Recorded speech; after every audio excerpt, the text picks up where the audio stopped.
Muy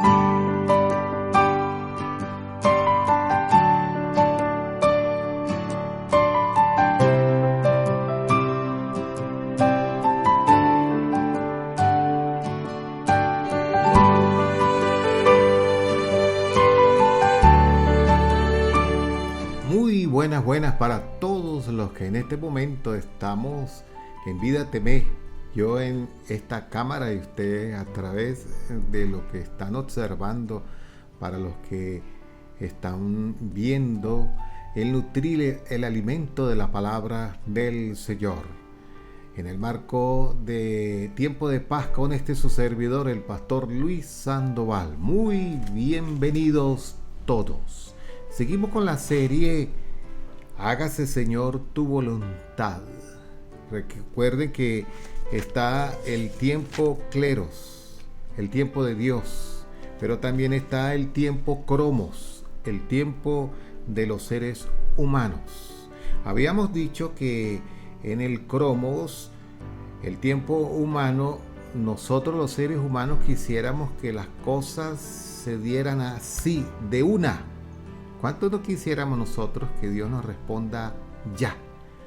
A veces Dios nos responde ya, pero precisamente en el proceso de Dios, en el tiempo Kleros, Dios responde en su voluntad en el tiempo de Dios. Desde luego, Dios no va a pasar que nuestros años se vayan, pero nos va a responder. Porque para Dios un día es como 1000 años y 1000 años como un día. Recuerden lo que dice la palabra de Dios en Lucas capítulo 11, versículo 2.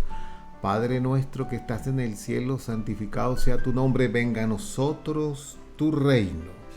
Y Romanos 12:2 dice, no os conforméis a este siglo, sino transformaos por medio de la renovación de vuestro entendimiento. Oiga, la renovación de nuestro entendimiento. Hay un entendimiento psíquico, mental, pero hay un entendimiento espiritual.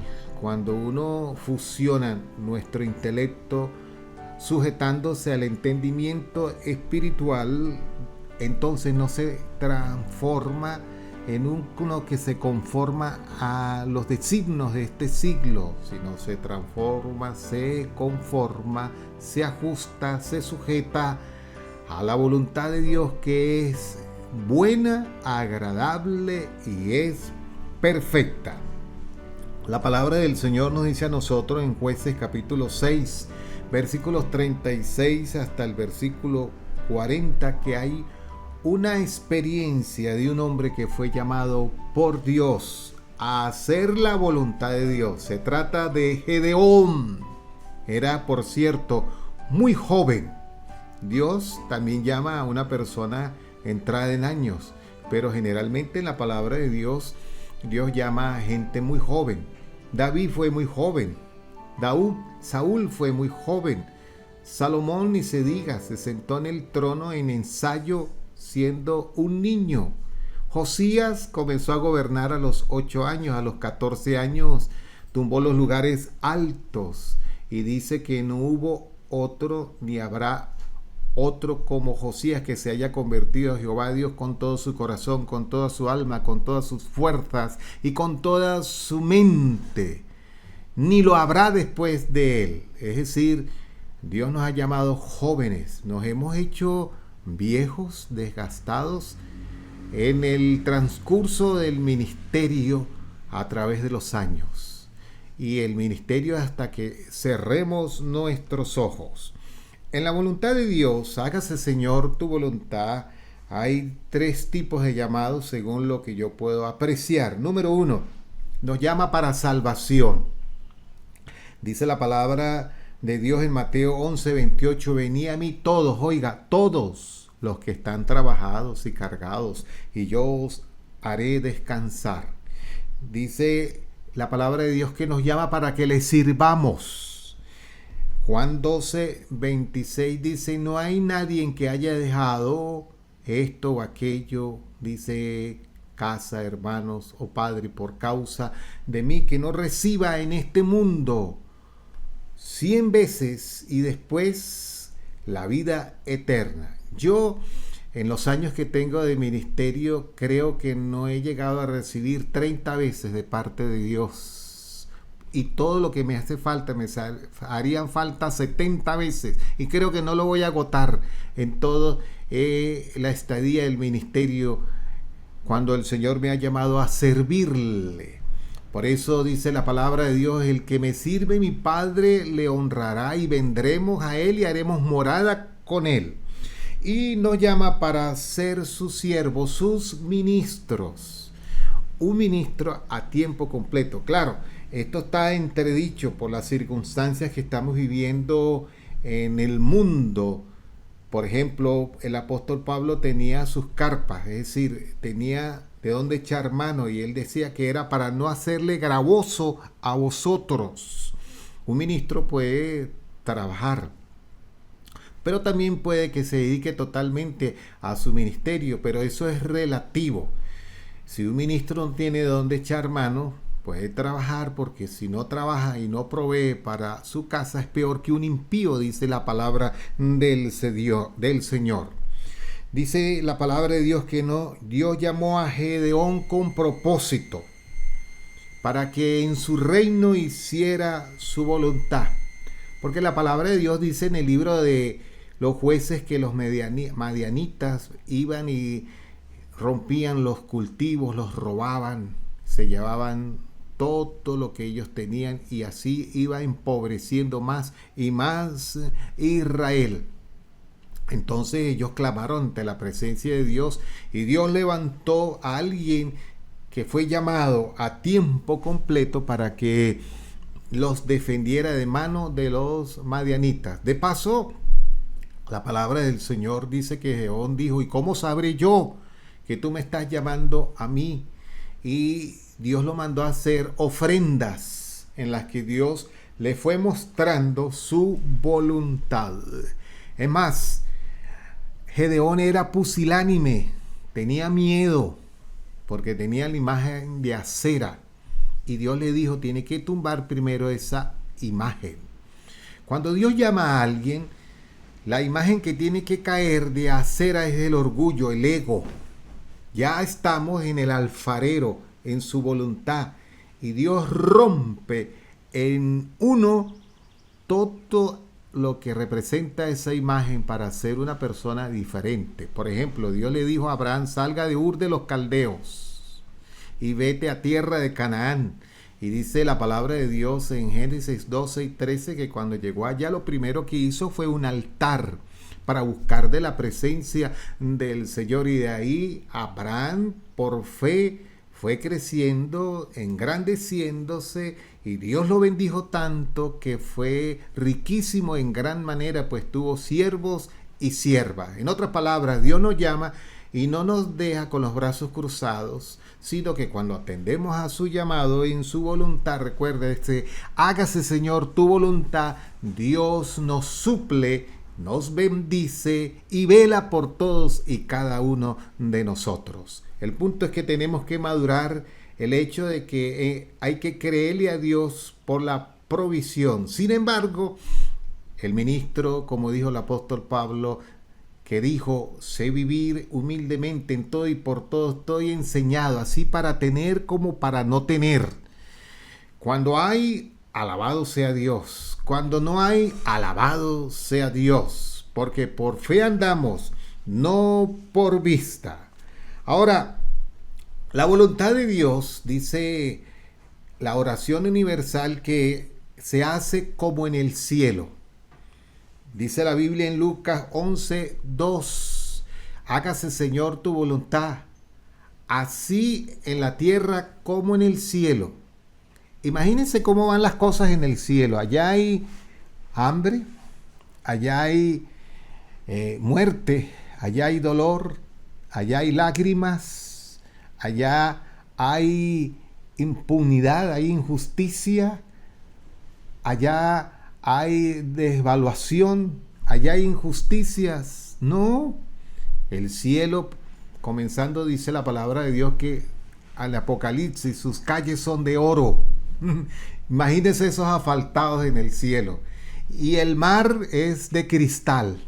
Imagínese eso. En otras palabras, es el agua más pura que la potable, que es pura acá en la tierra. ¡Qué bendición!, ¿no? Por eso alguien dijo, ¿cuántos quieren ir para el cielo? Todo el mundo dijo yo, pero ¿cuántos se quieren morir? No, nadie. Estamos tan apegados a este mundo que el requisito para ir al cielo es morir. Ahora, cuando venga Jesús, dice que en un abrir y cerrar de ojos seremos transformados para entrar en la presencia del Señor. La palabra de Dios dice que el cielo, nótense, Isaías capítulo 14, dice la palabra de Dios en el versículo 12 así: ¿cómo caíste del cielo? Oiga, ¿cómo caíste del cielo, oh lucero, hijo de la mañana? Cortado fuiste por tierra, tú que debilitas las naciones. Satanás quiso debilitar el cielo, pues quiso ser más que Dios. Y dice la palabra, ¿cómo caíste del cielo? Dice, lucero. Satanás era como un lucero, era Lucifer, era un ángel, con la diferencia de que no podía ser más que Dios, ni nadie nunca podrá ser más que Dios. Si en el cielo Satanás quiso ser más que Dios, ahora lo absurdo en la tierra, los hombres quieren ser más que Dios. Esto es un disparate demasiado grande.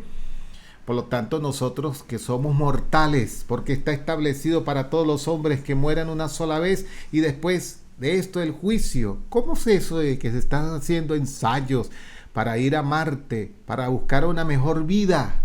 Si el hombre se le olvida que es mortal. La inmortalidad se encuentra en Cristo Jesús. He aquí el que está en Cristo nueva criatura es.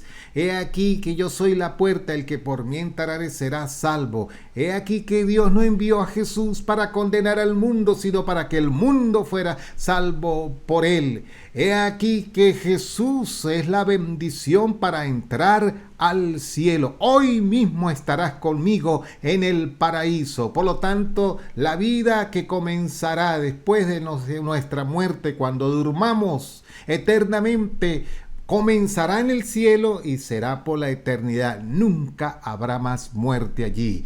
Y allí disfrutaremos alabando y glorificando el nombre del Señor, porque entonces disfrutaremos el reino de los cielos literalmente. Sin embargo, la oración universal, el Padre Nuestro dice, venga a nosotros tu reino acá en la tierra. ¿Cuánto nos cuesta dejarnos guiar, gobernar por el Señor? Dice la palabra, tú que decías en tu corazón, el querubín grande, el lucero de la mañana, el Lucifer, tú que decías en tu corazón, subiré al cielo, en lo alto junto a las estrellas de Dios, levantaré mi trono y en el monte del testimonio me sentaré a los lados del norte. Satanás no pudo sentarse en el trono de Dios. Dice la palabra, sobre las alturas de las nubes subiré y seré semejante al Altísimo. Mas tú fuiste derribado hasta el Seol, a los lados del abismo.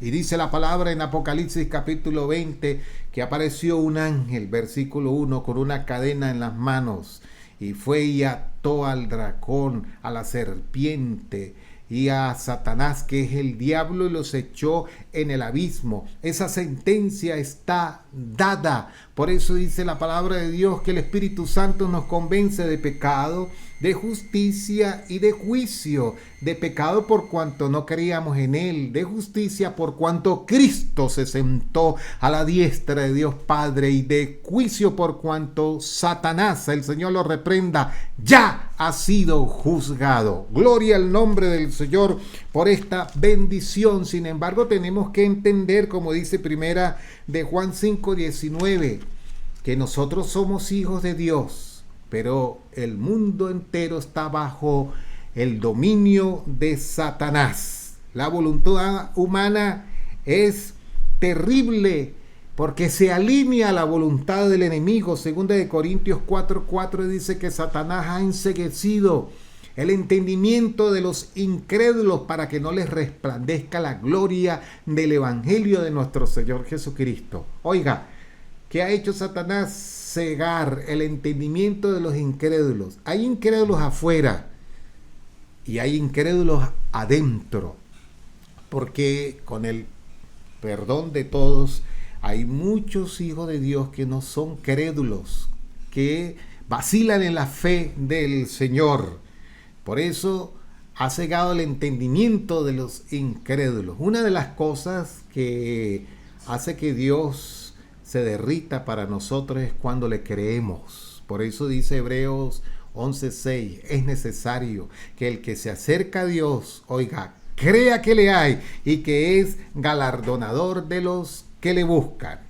Dice la palabra de Dios allá en Jueces, el capítulo 6, versículo 37, de la manera siguiente: he aquí que yo te pondré un vellón de lana en la era, y el rocío, cuando estuviere en el vellón solamente quedando seco. Y al otro punto del otro día dice la palabra de Dios que Gedeón lo hizo al contrario: conoceré tu voluntad. Si mañana el vellón, es decir, el lazo que colocaba allí, queda seco, conoceré que es tu voluntad. ¿La voluntad de qué? Para él ir y ser el libertador de Israel en base al yugo de los madianitas. Por eso la voluntad de Dios se prueba, número 1, a través de la palabra de Dios. Número 2, a través de los consejos de gente espiritual. Número 3, a través de las circunstancias, pues Dios es el que abre puertas o cierra puertas. Número 4, a través de lo que yo he sembrado, considerando que da fruto para que se abran las puertas, porque a veces uno siembra cosas en la vida que hacen que las puertas se cierren. En esos 4 ámbitos, la voluntad de Dios es confirmada para todos y cada uno de nosotros. Gedeón, se le fue confirmada la voluntad de Dios y Dios lo bendijo tanto al punto que se convirtió en el liberador y fue el primer juez del pueblo de Israel, el cual juzgaba con justicia y verdad a esa nación. Por eso, en este tiempo que estamos viviendo, cromos del hombre, siempre se va a imponer el tiempo de Dios, cleros, la bendición de Dios para nosotros. Estamos a punto de que ocurra algo en el mundo a nivel global. La venida de nuestro Señor Jesucristo. Para algunos eso es una fábula, para otros es un mito, para otros es un cuento, para otros es como una novela, para otros es el producto de una imaginación, para otros es una incoherencia, es una locura. Pero dice la palabra de Dios que para la gente la predicación de la cruz es locura. Pero para nosotros los que creemos en Cristo, repito, por la fe, la palabra que es para unos locura, para nosotros es bendición. Alabamos y glorificamos el nombre del Señor en este tiempo cleros de la presencia del Señor, donde aparecerá Cristo, ya no como cordero, sino como juez, y nos llevará primero ante su presencia, y luego vendrá con su iglesia y reinará en este mundo por 1000 años, cuando Satanás sea atado totalmente y nosotros experimentaremos un reino en la tierra celestial, porque Jesús será el juez en el gran milenio. Alabamos y glorificamos el nombre del Señor. En este tiempo, esta bendición de este ministerio Tiempo de Paz en el marco de Vida TV, he insertado para ustedes el pastor Luis Sandoval. Dios me le bendiga grandemente, que la gracia del Señor sea con todos y cada uno de nosotros. Y alerta: Padre nuestro que estás en los cielos, santificado sea tu nombre, hágase, Señor, tu voluntad, así en los cielos como en la tierra, así en la tierra como en el cielo. Dios me le bendiga grandemente.